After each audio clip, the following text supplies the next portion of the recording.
नमस्कार, आपका मेरे यूट्यूब चैनल में हार्दिक स्वागत है। आज मैं आपके लिए लेकर आई हूँ एक चतुर राजा की कहानी।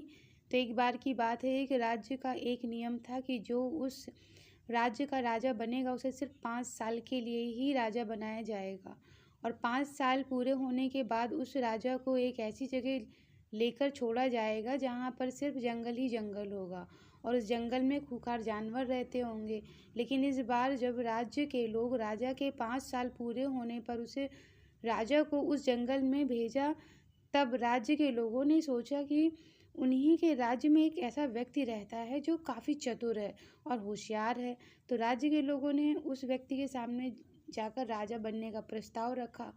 उस चतुर व्यक्ति ने पहले तो मना कर दिया, क्योंकि वह जानता था कि अगर वह राजा बनेगा तो 5 साल बाद उसे मार दिया जाएगा।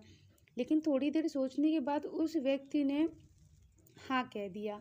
अब वो व्यक्ति राजा बन गया। तो राजा बनने के कुछ महीने बाद राजा ने उस जगह जाने के लिए कहा जहाँ पर 5 साल बाद उसे मार दिया जाएगा। तो राज्य के लोग अभी उस राजा की कोई बात टाल नहीं सकते थे।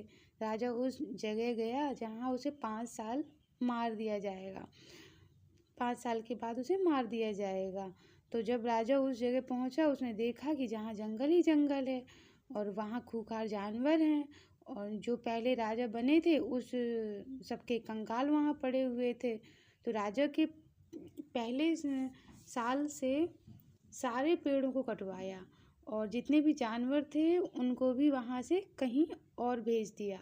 तो पहली साल में राजा ने सिर्फ राज्य का ध्यान रखा, बल्कि उस जगह को भी राजा ने सुधारा जहाँ उसे मरने के लिए भेज दिया जाएगा। दूसरी साल में राजा ने उस जगह पर पानी का इंतजाम कराया।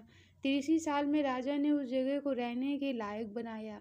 चौथी साल में राजा ने उस जगह पर लोगों के रहने के लिए घर बनवाए, जहाँ पर उसे गरीब लोग भी एक छत के नीचे सुकून से रह सकें। 5वीं साल उस पूरे होते होते राजा ने उस जगह एक नई बस्ती बना दी, जहाँ के लोग राजा की इज्जत दिल से कर रहे थे।